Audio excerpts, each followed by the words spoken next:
Hey, this happened a couple days ago, and I'm still processing it.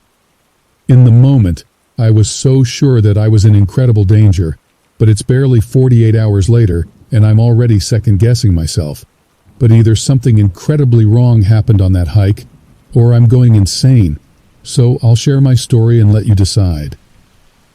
I suppose I should probably start with some context. I, 24M, am currently on a solo road trip around the Midwest.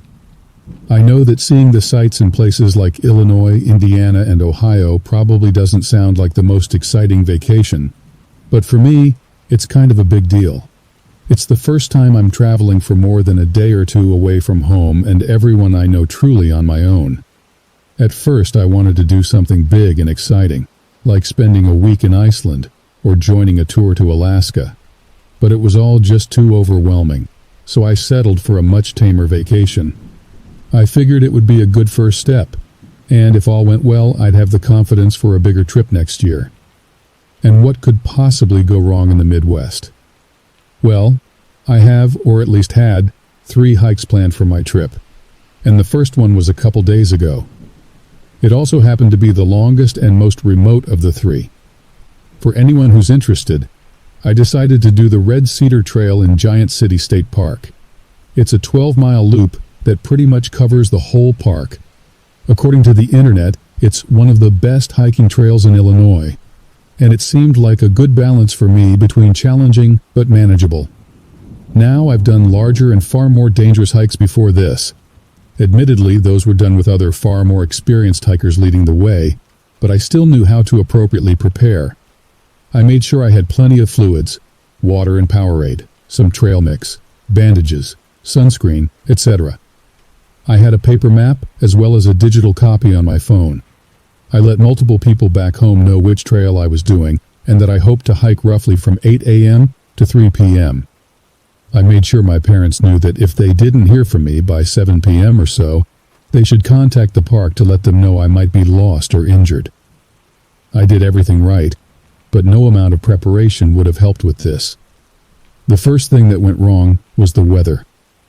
I woke up at about 7 a.m. to gray skies and the sound of steady rain. It wasn't a storm, but it was certainly more than a drizzle. I tried not to lose hope and checked the forecast, but saw that the rain wouldn't stop until the late afternoon at the earliest. I don't really mind being out in the rain too much as long as I'm prepared for it, but I knew it would make the trails muddy and the rocks slick. Still, I decided I had come all this way for the sake of this hike, and I would at least try it. I figured if it really was terrible, I could always turn back early. So I threw on my rain jacket and drove to the trailhead. To get to the trail, I drove past several individual camping sites that people can use. Every other time I've been to a state park, it's been packed. Kids running around yelling about the rules of whatever game they just made up.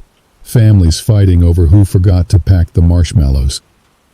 But on this rainy Tuesday at the end of summer, the park seemed pretty much deserted. I think out of the dozens of sites I passed, I saw a grand total of 2 RVs and 1 tent, and none of them had any people out and about. When I pulled into the small parking lot next to the trailhead, I was the only car there. Maybe the lack of people should have made me nervous, but I was honestly excited to have all this nature to myself. For those who care, you can find a map of the Red Cedar Trail online, but basically the trail really is pretty much a big, very irregular circle. The trailhead is at the easternmost point, and there's a basic campground at the halfway point on the westernmost edge with some fire pits, picnic tables, and outhouses. On a whim, I went south first, going counterclockwise around the trail. As I started down the path between the trees, I immediately realized a few things. First, I was definitely the first one to walk the trail that day, and maybe the first in quite a while. I cleared out about a dozen cobwebs with my face in the first 10 seconds, and they didn't thin out after that. Second, the trail was definitely soggy, but still firm enough to hike. Third, the dense foliage above my head made the falling rain very loud as it fell on the leaves, but also reduced the steady curtain of water to occasional fat droplets that usually missed me completely. And so I walked. The trail was generally pretty obvious. It's hard to miss a line of bare dirt in the middle of thick plant life. There were portions, however, where the trail was so overgrown I started to doubt it was even a trail at all, and other portions where several trails intersected, and I wasn't sure which was the correct path forward. Luckily, the path was marked by white diamonds with red circles, generally nailed into trees. As long as I saw a white diamond, I knew I was going the right way. Despite spending a lot of brain power between watching my step, looking for diamonds, and dodging the cobwebs, I still really enjoyed the first half of the loop. The thick branches above me ensured that the rain was soothing and peaceful rather than irritating and uncomfortable. Meanwhile, the continued lack of literally any other human being allowed for a quiet contemplation unlike anything I've had in months. And so, after 3 hours, I hit the halfway point a little tired and very wet, but extremely glad I had decided to go through with the hike despite the rain. Then things started to change. The campsite at the halfway point was empty, which I rather expected. I doubted anybody would have camped there the night before considering how few people were in the main portion of the park. And even if they had, there was a good chance they would have packed up and headed out by then. But somehow the emptiness of the space felt wrong. I really don't know how to describe it, other than it was quiet. I don't just mean I couldn't hear cars or people, or even that there were less animal noises, although all of that was true. I mean, everything just seemed deafened. The rain on the surrounding trees didn't seem to be falling as heavily. The wind that had been rising and falling for hours suddenly seemed to die completely. Even the outhouse doors creaking seemed quieter than it should be. At the time, I just shrugged it off. The rain was dying down, and the hinges must have been oiled recently by a ranger.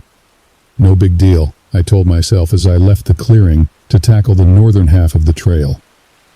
Unlike the southern half, which regularly opens up into wide, flat sections and small clearings, the northern half of the Red Cedar Trail is almost entirely through dense foliage.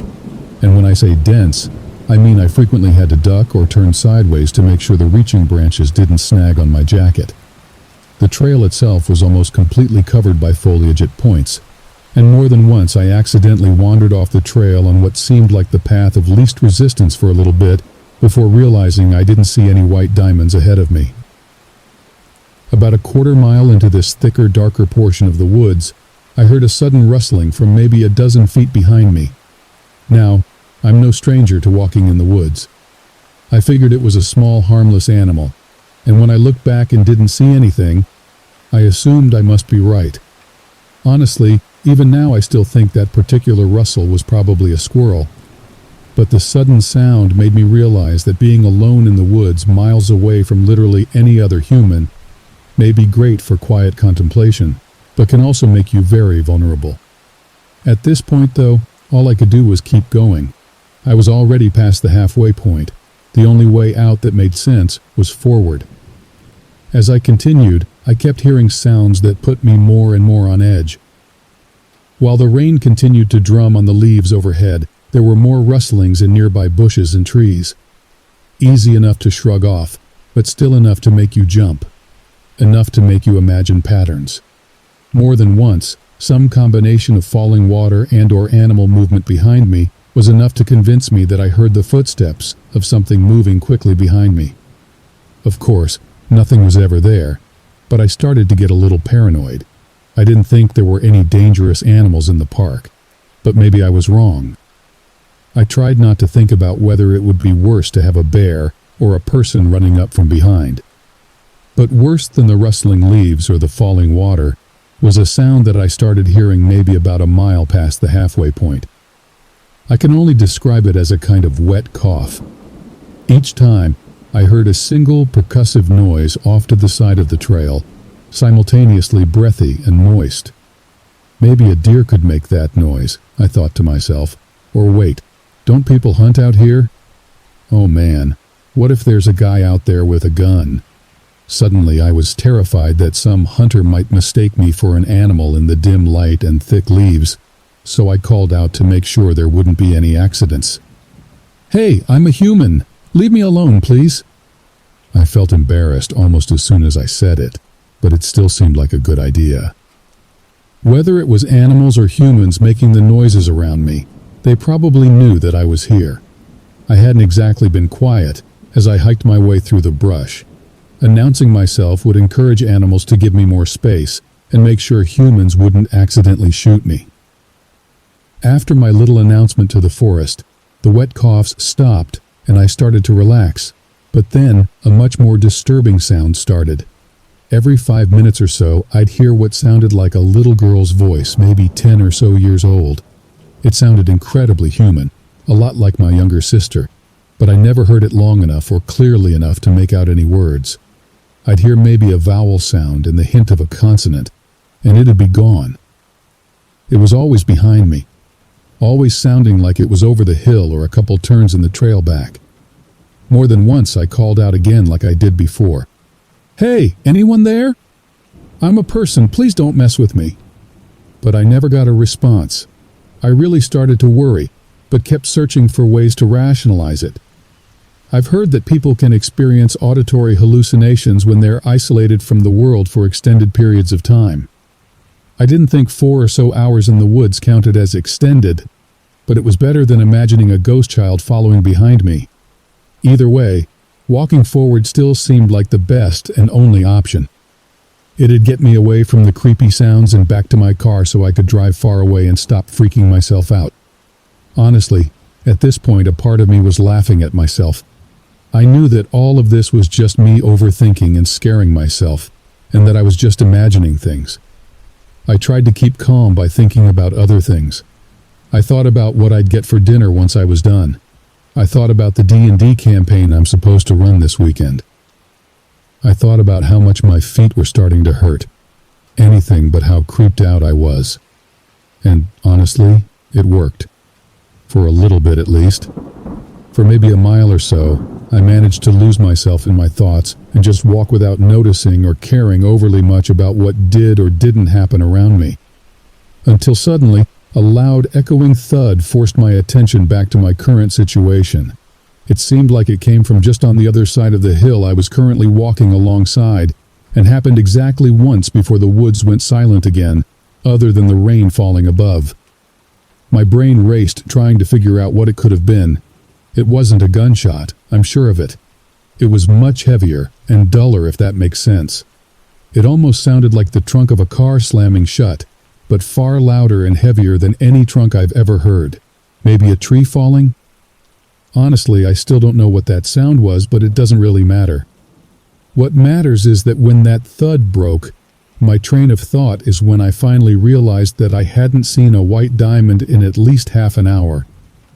I tried not to panic. I've been following this trail the entire time. There's no way I'm lost. But is it really the trail, or is it just a trail? Is it a trail at all? Have I just been following a stream for an entire mile? It has been extra muddy lately. I stood there and thought for a long time about what to do, and eventually decided I had to follow this trail I'd been following backwards until I found a white diamond again.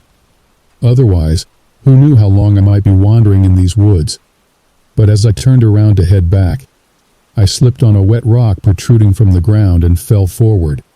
I managed to catch myself well enough that I had no major injuries, but that's not why this fall was such a big deal. I can't have been on the ground for more than a second or two, but before I could get back up, I heard that same damn wet cough. But this time, it was only a couple of inches above my head. I'm not ashamed to admit I screamed as loud as I could, kicking and thrashing about, trying to hit whatever had coughed in my ear, but I only managed to punch a nearby tree and bruise my hand. I was on my feet no more than 3 seconds after the cough, wildly turning in circles, searching in every direction for whatever had made that noise. But nothing was there. Just me, the woods, and the rain. As my heartbeat gradually slowed, I realized something that made my heart sink far more than all the sounds I'd been hearing. I was still on the trail I had been following, if it even was a trail, but between my fall and my wild spins to catch some sign of whatever might be tormenting me, I had completely lost track of which direction I'd come from. I didn't have a compass with me, and between the thick clouds above me and the fact that it was near noon, I had no way to judge west from east, let alone north and south. I pulled out my phone to try to call for help. Even if there was nothing out here with me, I was lost in the woods, and that's a good enough reason to call 911. But it was dead. It didn't make any sense. It had been at 78% when I pulled it out to check the time at the halfway point, but now it wouldn't turn on. I considered just staying where I was and waiting for someone to find me. Surely I wasn't that far off the main trails. But waiting meant staying here in the woods by myself for hours, if not longer. Hours spent cold, wet, afraid, and alone. Or even worse, maybe not alone. In the end, I knew I couldn't just stay here, so I picked a direction and started walking along what I prayed was the trail. I wanted to run, but I didn't. I knew trying to run through the mud and wet rocks would just make me fall, and maybe this time I'd break something. So I kept my pace slow and steady. I wanted to scream, but I didn't. I had already called out to anyone who could hear me more than once and gotten no reply. Doing so again would be a waste of breath at best, and at worst might anger whoever or whatever was out here with me. So I stayed quiet. I wanted to look behind me, but I didn't. Not when I heard rustling footsteps. Not when I heard wet coughs. Not when I heard fragments of a little girl's voice from just a little ways back. I knew I wouldn't see anything, or I wouldn't like what I did see. So I didn't turn around. For over an hour I walked with no sign that this would ever end. Every turn of the path I followed just led to more thick woods. Every step felt harder than the last. Every sound behind me sounded closer than the one before. Every minute that passed made me more and more sure I wouldn't be able to make it out of these woods. And then suddenly, I was looking at a white diamond with a red circle just a few feet ahead of me, and there was another one up ahead. The rain had died down to almost a complete stop. The wet coughs that had been happening every few seconds almost right behind my head ceased. Slowly, I turned my head to look behind me and saw nothing but an empty trail. I didn't wait for things to go wrong again. I picked up my pace as much as I safely could and made sure to follow the diamonds carefully. I didn't walk more than 5 steps in any given direction unless I could see a marker up ahead. Gradually, the trees were spread further and further apart, and the foliage surrounding me thinned, until suddenly I was back at the trailhead. I've never been happier to see an empty parking lot. I felt a wave of relief wash over me, and I laughed out loud as I started to make my way towards the car, when I heard the last and worst sound of the entire hike from behind me. "I'm a human." It was my voice. It was my fucking voice, and it had come from the woods behind me. Either I was truly going insane, or someone or something in those woods was trying to scare me, toying with me. So I ran. I forgot that my legs were on fire. I forgot that my feet felt like I'd just finished a 30-hour shift of standing behind a register. I didn't worry about the mud or the mess I was bringing with me. I sprinted to my car, dove in, and drove off as fast as I could. In my rearview mirror, I saw a figure emerge from the trailhead. I didn't see it long enough to make out any detail, but I know one thing for sure. It was far too tall to be a 10-year-old girl. I really don't know what to think. I don't really believe in monsters or ghosts, but I don't know how to explain what I experienced. Maybe some asshole that's really good at imitations and throwing his voice spent hours just trying to mess with me. It's hard to believe, but honestly, it's probably the most likely explanation. At least, I want it to be. I skipped the hike I was supposed to do yesterday for obvious reasons, but I'm supposed to do another one tomorrow. It's in a different park hundreds of miles away from the Red Cedar Trail, and nothing weird has happened since I drove away from that figure 2 days ago. So I'm thinking I might go for it. I don't want to give up on hiking and camping for my entire life because of what may or may not have happened to me. And this trail is shorter and more popular. There will almost definitely be more people around this time. It'll be fine. I hope. You know how terrifying my solo hike a few days ago was. You'll also know that despite that experience, I was planning to go ahead with another solo hike this last Friday. I got a lot of advice, but the main thing everyone seemed to agree on was that I should be careful, and that if the trail was as deserted as last time, I shouldn't go. and I agreed with all of you. I figured I'd be very careful to listen to any gut feelings I had. If anything felt even a little bit off, I'd get out immediately. I did all the same careful preparation as the first time, and even a little more. I packed up food and water, told multiple people where I was hiking, and made sure to have a paper and digital copy of the map. I also packed a small knife, a compass, a flashlight, a panic whistle, and a battery pack so I could recharge my phone if it died again. I did some research and made sure that there were no dangerous predators in the area, and even did a brief search to double-check that there were no major reports of cryptids or paranormal experiences in the area. I felt I was ready for anything, and that even if I had a repeat experience, I'd be prepared. But my hike from a couple days ago was almost the polar opposite of my first one.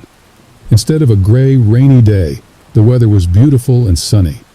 When I got to Starved Rock State Park, rather than a quiet, deserted forest, I found a busy, popular tourist destination. The parking lot for the visitor center, which doubled as my trailhead, was packed with cars, and I saw over a dozen people start or finish their hikes just in the time it took me to park my car and gather up my stuff.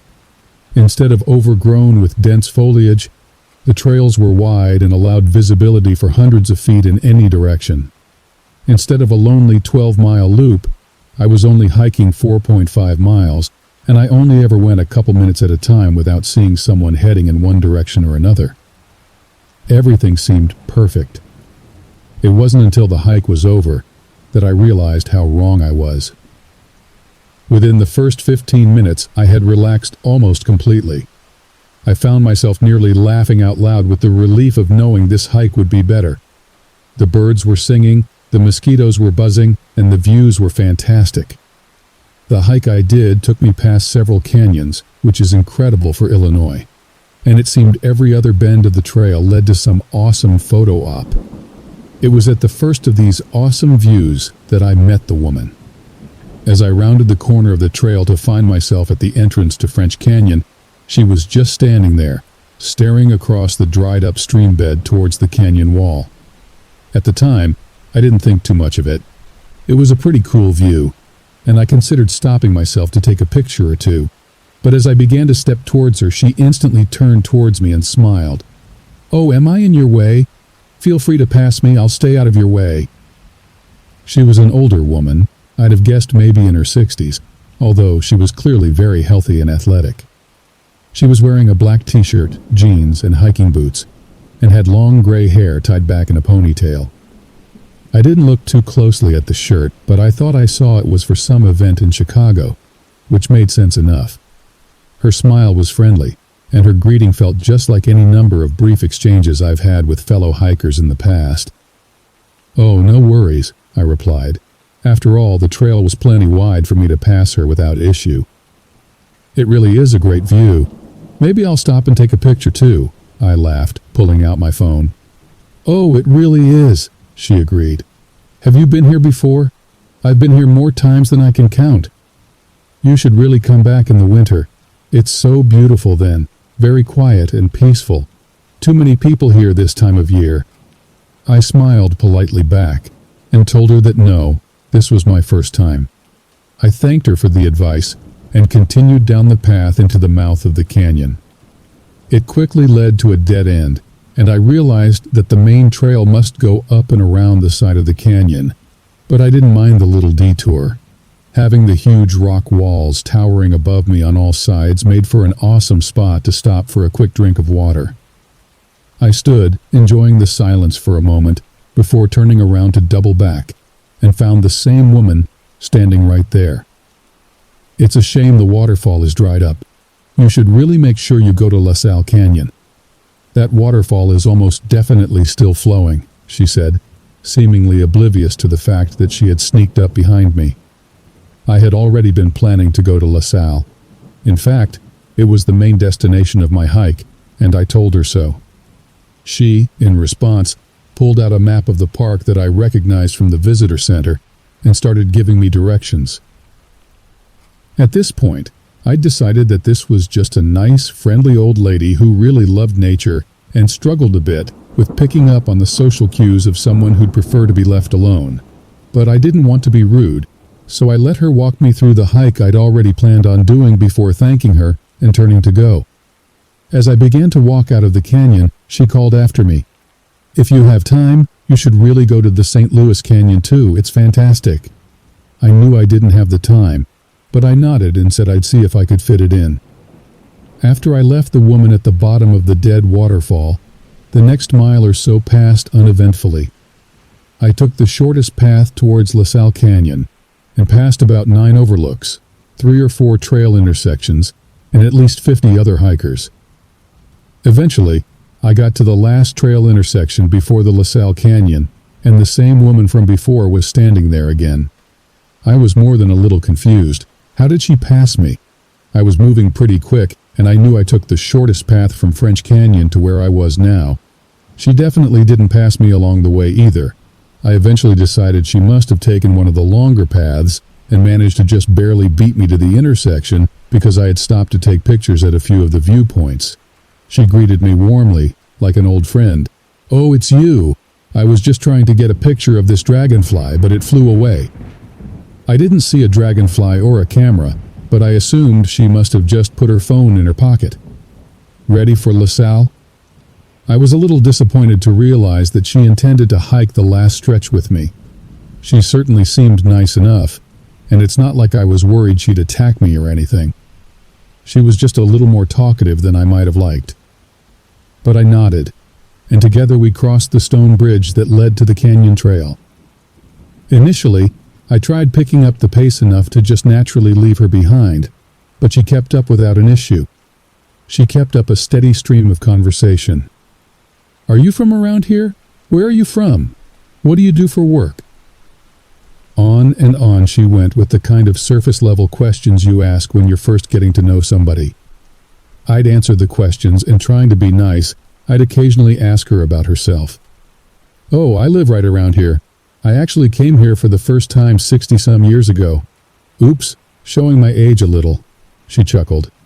"My work keeps me pretty active, so I'm lucky to still be able to spend time in the woods.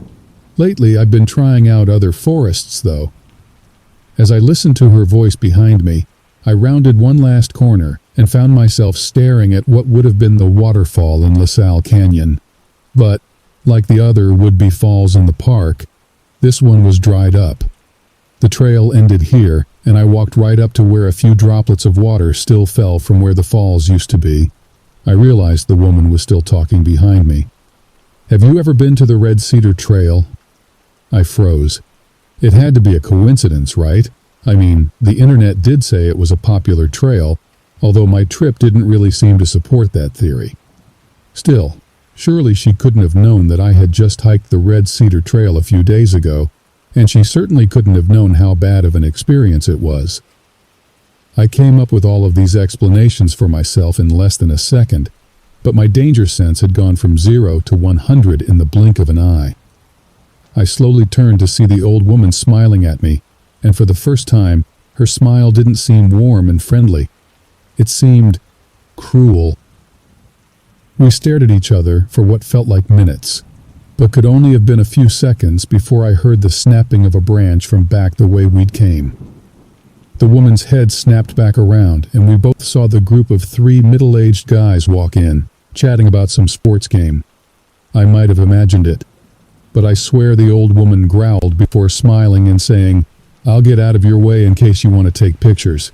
It really is a pain when there's too many people in this canyon." And she walked away. I just kind of stood there for a while, waiting to calm down.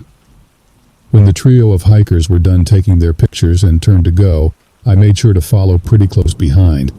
I stayed near their group all the way back to the parking lot, close enough that they'd definitely hear if I called out. The 2-mile walk gave me plenty of time to think about what had actually happened in the last hour or so, and I realized a few things that made me worried. First, with the exception of the moment when the 3 guys walked into the canyon, every moment I'd spent with the woman we'd been completely alone. With the sheer amount of people I'd seen on the trail, it felt like there was no way that could have been a coincidence.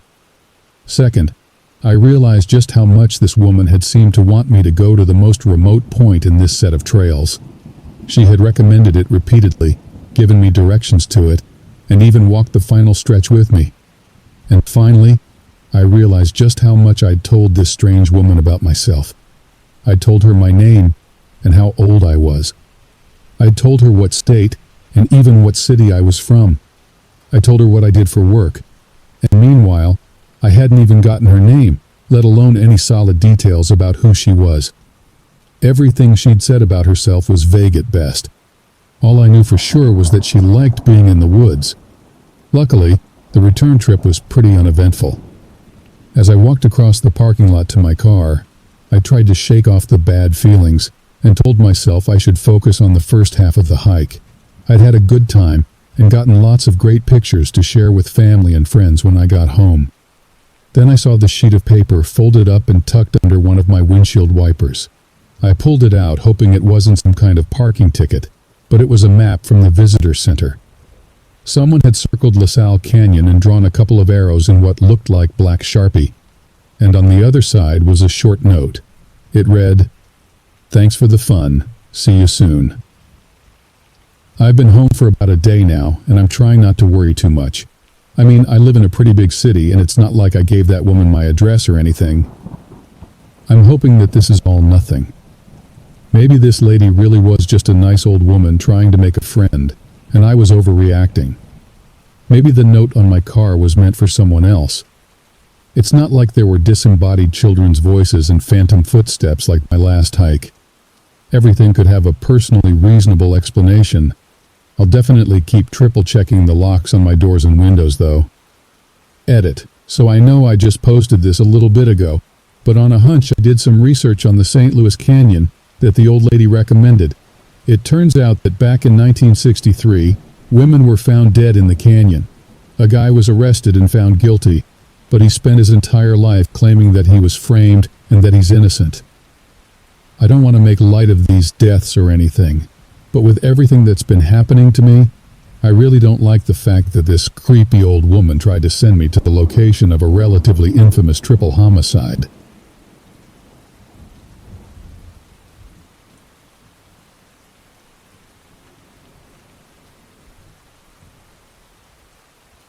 It's not like there's anything that can be done about it now. She's gone. I'm not. I've got a van reserved for next week, and I'm going to load up and head out of here. I've got a job in another city, maybe between the move and whatever this is supposed to be.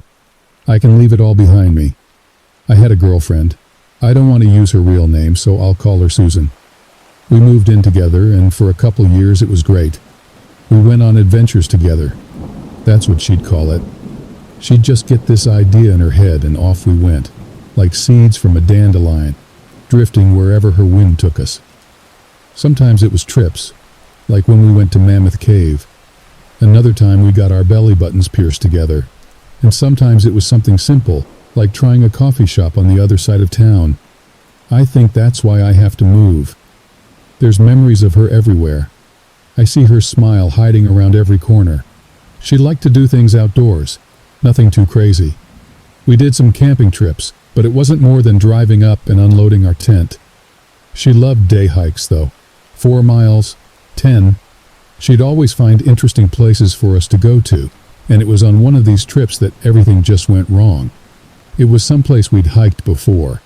One of the parks just outside the city. It had a number of trails of varying difficulty, and we'd hiked all of them at some point or another. That day, we were taking the long loop, the one that ran way out past the river. It had a couple inclines that were pretty steep, but nothing really crazy. It was just a nice day, and our apartment felt too small. That's what she said when she suggested we go. She felt like she was suffocating, so I got my hiking boots and off we went. I wonder if there were signs of some kind, a sort of indicator that something was wrong. But I've walked that trail so many times, and it all blurs together in my head, and I can't remember if anything was out of the ordinary. There was nothing that stood out until we saw the sign. Witch Valley Loop, it read. 2.5 miles. We'd never seen the Witch Valley Loop before. But this was a pretty big park, and there was lots of land that didn't have trails running through it yet. They could have opened up a new trail. Susan was excited because this meant there was a new adventure in front of us, someplace we hadn't been before. We were planning on taking a different 2.5-mile loop anyway, so there was really no reason to not try the new trail. It was a weird name, I thought. I'd expect to see that sort of thing in New England, but here you were more likely to see names that either reference the indigenous people or natural landmarks. I figured we'd find out at some point when we reached a sign with interesting facts about the area. The trail dipped steeply, taking us down into a valley as promised. I began to grow uneasy immediately. Everything about the trail felt like I was straying into some foreign place, and I was no longer so confident of where I was. I felt like we were losing ourselves in the forest with every step. It was the trees. The trees changed. The maple and oak trees that dominated the park dwindled as we descended, replaced by an old pine forest. The underbrush vanished. The forest floor was an open carpet of pine needles. There were few birds and fewer animals, and the wind did not descend this far into the valley. I felt like we were intruding as the silence encased us. I wanted to turn back. But Susan was excited. It was someplace new after all. And that same unease that drove me to leave was what drove her forward. The path flattened out and forked. We'd arrived at the start of the loop. As expected, there was a sign marker, but it wasn't like the others placed throughout the park. It was made entirely of wood with carved letters. No printouts with graphics and maps. No plastic covering. We leaned over it, reading the handful of words engraved on its surface. Only the children may go. All else must stay. Susan and I stared at it for a moment and then looked up at each other. Her face was bright and animated. I'd been with her long enough to know what was going through her head. This was no longer a mere hike. This was a mystery. Maybe they're getting ready for a Halloween event, I suggested. We probably shouldn't be down here if that's the case. The trail wasn't blocked off. Maybe they forgot. It wasn't hard to see that I was trying to find a reason to turn back. Susan made a pouty face at me and seized my wrist. It was only a 2.5-mile loop, she urged, and the trail down into the valley was surely 0.5 miles already. We wouldn't be down here that long. We'd walk fast, be back at the sign in no time, and then we could leave and ask the park rangers what the new trail was all about. I gave in. I loved her. I loved her enthusiasm. It overwhelmed my reservations, as it always did. We didn't make it back to the sign. I'm not sure at what point we realized we weren't getting out of there. There was that uncertainty at first, when we confirmed we were still on the trail and tried to remember if we'd seen any branches. The sudden stab of fear when we got out our phones and found that we had no service and could not check a map. And then the helplessness as we walked that trail over and over, trying to find the sign, a fork, something. We arranged piles of pine needles in the middle of the path, hoping to find them again and know we'd completed a loop. We never saw them again, and there were no landmarks, just the endless pine trees to either side of the dirt path. I think I really started to be afraid when sunset came and we were still in Witch Valley. Susan couldn't explain what was happening, nor could I. We got angry, we fought a little, and then we both cried a bit. This wasn't either person's fault, we agreed. We'd gotten into this together, and so we'd get out of it together. In the meantime, we had to figure out how to last out here with very little water, no food, and no shelter. We didn't expect anyone to come looking for us until Monday. The park rangers might find our car left in the parking lot and realize someone was missing, but we decided not to count on that. We'd gone hiking on a Saturday, so that meant 2 nights of waiting before the search even began. We'd save the water for as long as we could stand it. We could go without food, and we wouldn't leave the trail. That would only make our situation worse, Susan reasoned. If we got lost in the woods, then it would be even harder for rescuers to find us. We considered seeing if we could make a fire. No fallen branches, no stones, nothing but a thick carpet of pine needles. It wasn't worth the risk of venturing further off the trail, Susan reasoned, as it wasn't getting that cold at night yet. We found a tree close to the trail and put our backs to it, curled together, and watched as the last of the sunlight vanished over the horizon. It was dark in Witch Valley. Oppressively dark. My heart hammered as I stared into the night, barely able to see the trunks of the pine trees. It was an overcast night, and we didn't even have moonlight to help us. We didn't have flashlights, and we'd decided to conserve as much of our cell phone batteries as possible. Mine was turned off. We'd leave Susan's on as she had a higher chance of family or friends calling her on a whim. Perhaps we'd get lucky and service would reach us down in the valley, or perhaps they'd wonder why she wasn't answering. Then we tried to sleep. I felt safer with Susan beside me. At least I wasn't alone. We were together. Still, it was hard to fall asleep. It felt like I spent hours like that, with my head resting against hers, eyes closed so that I didn't have to see the darkness around me, swallowing up the valley in its embrace. When I did sleep, it was lightly. I only dozed. And so when something found us, I woke up. I'm not sure what stirred me out of sleep. Some long-forgotten instinct, I suppose. The part of my brain that remembers what it is to be prey whispering that I was under the gaze of a predator. I snapped to alertness but did not move, my senses racing to catch up and understand what I'd woken to. Something stood over us. Something large. I stared at slender legs and then traced those up to a thick torso and a narrow head towering over us. A deer. Dimly, my mind reasoned that it wasn't actually that big. It was the darkness and the angle, but it felt huge. I let out a slow breath. Just a curious animal. Harmless. Then it turned its head slightly, and its eyes caught the scant tendrils of light that managed to make it through the clouds and the trees, and I saw that its eyes were white, like a person's. I saw the darkness of the pupil and the iris. It had human eyes. I felt Susan's hand find mine. She gave my fingers a slight squeeze. She was awake too. She saw it as well. Neither of us moved. I think I stopped breathing entirely, unconsciously holding my breath the entire time it stared at us. Then, it seemed to lose interest and walked away. We didn't say anything to each other, and I don't think either of us slept, staying awake and watching the silent woods until dawn. In the morning, the trail was gone. We'd settled down within feet of it. If we'd stretched out our legs, our toes could have grazed the edge of it. Yet, when the sun broke through the trees, a golden respite after that long night, we found that we were surrounded on all sides by featureless pine trees. No trail, no markers, nothing. We weren't hallucinating, right? Susan asked, and I heard the first thin strain of panic in her voice. There was a trail. I agreed that there was, and then we searched, sweeping aside the pine needles to reveal soft earth beneath. There was no trail. It was like there never had been a trail. Finally, we had to admit what both of us were thinking. Something unnatural was happening here. We'd stumbled into something that was outside of our understanding of the world. It's not an easy conclusion to come to. I think we both desperately wanted this to be a trick of our minds. We tried to reason that it was, and I'll admit we had convincing arguments that we bandied between us. The human eyes of the deer could have been a trick of the light that our brains had rationalized into the closest image that matched. The lack of cell reception was because of the valley, of course, but the trail, we couldn't explain the trail.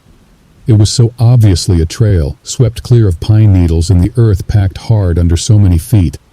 It wasn't some game trail either, as it was wide enough for 3 people to walk side by side. And now it was gone. So then our next question became, did we expect rescue anymore? Because if we did, then the sensible thing was to stay in one place. But if we didn't think the rescuers would find the valley at all, then we were on our own. We tried to figure out how long we had.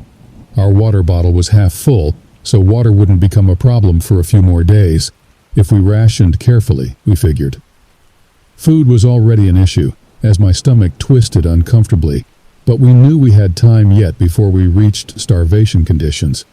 We'd stay where we were for another 2 nights. Let Monday come and go. And if there was no sign of a search, for while the park is big, it isn't that big, and we'd surely hear helicopters, then we'd start searching for our own exit. We only needed out of the valley, after all. There was cell phone reception across the entire park. We could call for help when we were out, We spent the day preparing for the night. We tore some smaller branches off the pine trees and built a shelter. Nothing disturbed us. In fact, the forest was eerily empty. We didn't see birds, squirrels, or any other animals. I didn't point this out to Susan, even though she'd probably noticed on her own. We kept our conversation to boring things. It helped steady our nerves. I wonder if I'd known then that she wasn't leaving the valley with me if we'd talked about something different. I don't think we would have. What else was there to say that hadn't been said before? We loved each other. We'd said as much. We'd talked about our future together. We knew all the important things, and we told each other it all over again just by how we held each other's hands as we settled down in our shelter. I slept a little, even more lightly than the night before, so that when something approached the shelter, I heard it coming. It wasn't trying to be quiet. Its footsteps were heavy, and while they were cushioned on the thick mat of pine needles, the forest was silent enough that its footsteps felt like they echoed. I felt Susan's hands tighten around mine. Her nails hurt where they dug into my skin, and I couldn't be upset, because I was doing the same thing to her. The creature stopped at the entrance to our shelter. It wasn't much of a door, not even big enough for a person. We'd stepped in and then pulled our makeshift roof of branches and needles up over us. There was still a cloud cover, but enough light filtered through that I could see human feet. Bare feet, pale ankles. For a brief moment I thought we were saved, but then I thought, why are they barefoot? "Come," a female voice whispered. "Come." It sounded like she wasn't talking to us. The roof of our shelter was ripped away. The walls quickly collapsed. Susan and I cowered, staring up in horror, at a bear. It towered over us. Its fur was matted, hanging down its chest like a dress. Its eyes were white with wide pupils. Human eyes. Frantically, I glanced down at its legs. Human legs. And I realized, human hands, human body, a woman's body. But from the shoulders up, she was a bear. She opened her snout and I saw the sharp white teeth inside.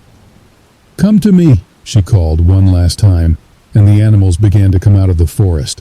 Deer, squirrels, chipmunks. There was something immense near the back of their ranks that I swear was a moose. They walked towards us through the pine trees, and all of their eyes shone white in the scant light. So many unblinking human eyes. "Run!" Susan screamed.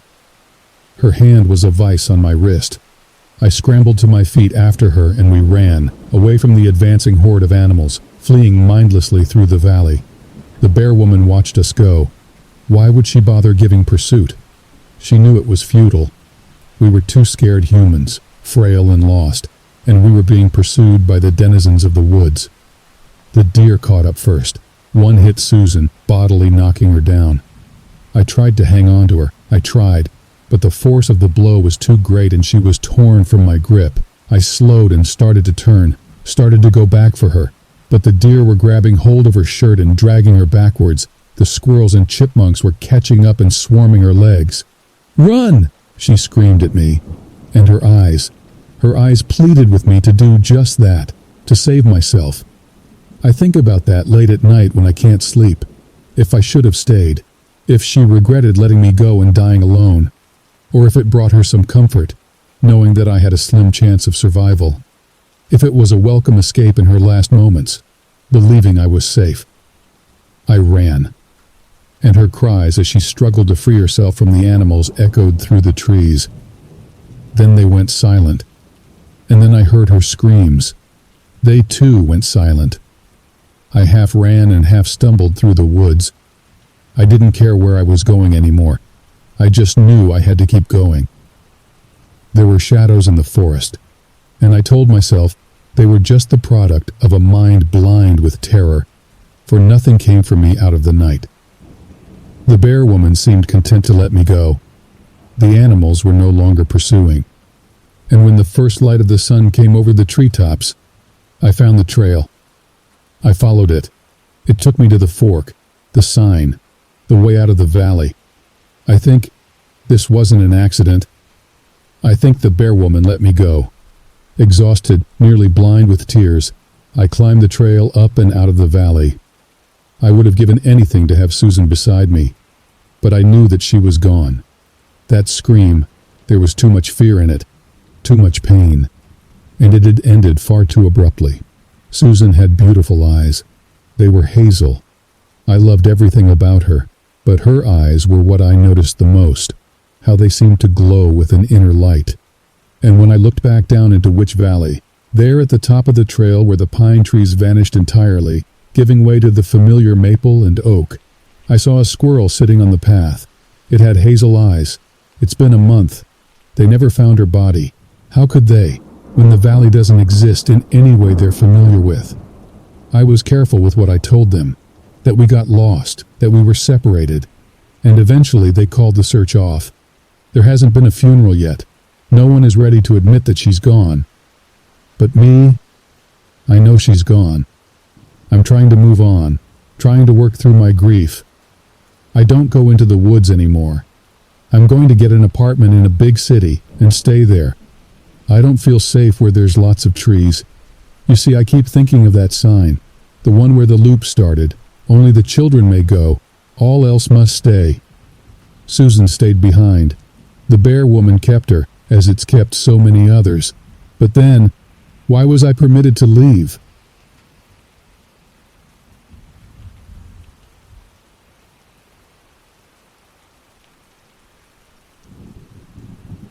My normal shifts were during the day, 9. 5 like most people, but on that day, we were short-handed on the night shift staff, because the last person who worked during those hours had just quit. We had lately had a whole lot of people quitting the night shift, so that meant I had to cover. Weirdly enough, I had never had to work the graveyard shift before then, and I was actually excited for it. I had brought some coffee and 5-hour energy with me because the hours ran 10, 5, and there was no way I'd make it that far naturally. I got to my tower right before 10, when it was already pitch black, and the cold July night had fully set in. The tower was fairly tall, with several flights of stairs leading up to the top. The whole thing was mostly surrounded by thick forest, except for the trail I came in from, and a murky pond that was just to the right of one of the tower's legs. The pond itself was covered in those little frog pads and had algae floating around over the surface. It was actually quite big for a natural lagoon. I climbed up, and all I could hear was the non-stop sounds of crickets, frogs, and the occasional owl. When I hit the top, I fumbled with my keys until I finally found the right one and walked right on in. The one room was small and square-shaped. 3 of the walls were mostly glass, and the other one was opaque and had the door I just came in. The roof went up like a pyramid for a short length until it peaked, and it was all made of wood. To my left was a nicely made bed and a nightstand with a lamp and a flashlight on top. Not like I'd be using the bed, though. On the wall next to that was my CB radio and communication stand, which every one of those towers had. Next to that sat my refrigerator and microwave, which was part of a small kitchen that extended to the other wall as well. Inside the kitchen on the right wall were several cabinets, some small ones that held snacks and some canned foods, and another set of giant cabinets that I couldn't open, which likely had vacuums and other cleaning supplies that were above my pay grade. Roomy. I went over to the communication stand and did my standard check to make sure everything was properly working. I called into the ranger station's channel and said, "Well, Donnie, it looks like it's just you and me tonight." Donnie didn't say anything back, so I figured he was just taking a shit. I went and grabbed the flashlight on the stand and reached into one of its drawers, pulling out a set of binoculars from it.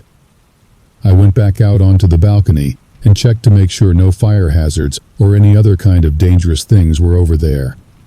Once I checked that box of off my to-do list, I headed back inside and pulled out the chair from the communication stand and put it by one of the glass walls, and grabbed a granola bar from one of the kitchen cabinets to munch on. I put the binoculars up to my eyes and looked over the surrounding forest. It didn't seem like any animals were up and about, and no birds were in the sky either. I skimmed over a couple of clearings to make sure that no teenagers were off camping illegally. Then I went and peeked over at a far ridge where I saw a snowman standing alone in a gap of the trees. Hold the fuck up. It was July. I peeked again to see it wasn't a snowman, but some kid in a shitty ghost costume. It looked like the ones from Charlie Brown, with the big black holes for eyes that looked more like they were colored black than actual holes. The kid was still, and staring right into my direction, unmoving. I couldn't see the kid's parents anywhere, and by now it was rolling up on 11, so that meant something was up.